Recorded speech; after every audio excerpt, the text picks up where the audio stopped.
విదేశాల్లో చదవాలనుకుంటున్నారా? అయితే విదేశ్ కన్సల్ట్ ని సంప్రదించండి. సార్వత్రిక ఎన్నికల్లో ఘోర పరాజయం పాలైనప్పటి నుంచి వైసీపీకి వరుస షాకులు తగులుతున్న సంగతి తెలిసిందే. వాస్తవానికి ఎన్నికల ఫలితాలు వచ్చిన తొలి నెలలోనే పలు ప్రచారాలు జరిగాయి. ఈ మధ్య అవి కాస్త వాస్తవ రూపం దాలుస్తున్నాయి.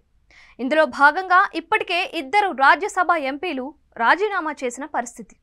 ఈ నేపథ్యంలో తాజాగా మరో ఎంపీ బై బై వైసీపీ అంటున్నారు అని తెలుస్తోంది. వైసీపీకి ఇటీవల కాలంలో వరుస షాకులు తగులుతున్నాయి.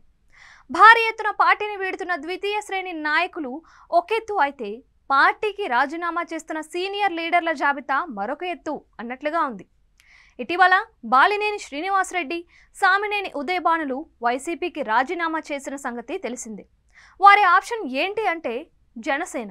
ఇక ఇటీవల వైసీపీకి షాక్ ఇచ్చిన 2 రాజ్యసభ ఎంపీలలో మోపిదేవి వెంకటరమణ ఆప్షన్ టీడీపీ అని ఇప్పటికే స్పష్టత ఇచ్చారు. ఇలా ఇప్పటికే పలువురు వైసీపీ నేతలు పార్టీకి బాయ్ చెప్పి కొంతమంది టీడీపీలోకి, ఇంకొంతమంది జనసేనలోకి వెళ్ళిపోయారు. ఈ సమయంలో తాజాగా మరో ఎంపీ బీజేపీ వైపు మొగ్గు చూపిస్తున్నారు అని తెలుస్తోంది. ఇప్పటికే డిస్కషన్స్ పూర్తయ్యాయి అని talk. YCP Rajya Sabha MP, BC సంక్షేమ సంఘం జాతీయ నేత ఆర్ కృష్ణయ్య పార్టీ మారేందుకు సిద్ధమైనట్లు తెలుస్తోంది.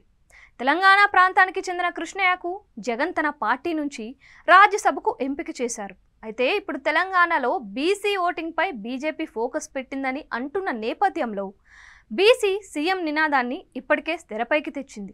గత ఎన్నికల్లో బీసీ సీఎం నినాదంతో ఎంట్రీ ఇచ్చి 8 అసెంబ్లీ, 8 లోక్సభ సీట్లు గెలుచుకుంది. ఈ నేపథ్యంలో పార్టీలో బీసీ నాయకత్వాన్ని బలోపేతం చేయాలని బలంగా భావిస్తోందని అంటున్నారు. ఇందులో భాగంగానే ఆర్ కృష్ణయ్యను వైసీపీకి రాజీనామా చేసి తమ పార్టీలో చేరాలని బీజేపీ ఆహ్వానించిందని వినిపిస్తోంది. వైసీపీకి రాజీనామా చేసి బీజేపీలో చేరితే తమ పార్టీ తరపున ఏపీ నుంచి రాజ్యసభకు పంపుతామని హామీ ఇచ్చినట్లు చెబుతున్నారు. ఈ ఆఫర్కు ఆర్ కృష్ణయ్య సానుకూలంగా స్పందించారని తెలుస్తోంది.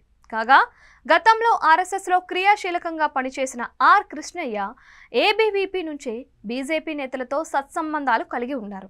అయితే గడిచిన 2 ఏళ్లుగా ఆయన వైసీపీ రాజ్యసభ ఎంపీగా కొనసాగుతున్నారు. ఈ నేపథ్యంలో ఆయన పార్టీ మారుతున్నట్లు కొన్ని రోజుల క్రితం ప్రచారం జరిగింది. అయితే ఆ ప్రచారాన్ని కృష్ణయ్య ఖండించారు. మరి తాజా ప్రచారంపై కృష్ణయ్య ఎలా స్పందిస్తారు అనేది వేచి చూడాలి. విదేశాల్లో చదవాలనుకుంటున్నారా? అయితే విదేశ్ కన్సల్ట్ ని సంప్రదించండి.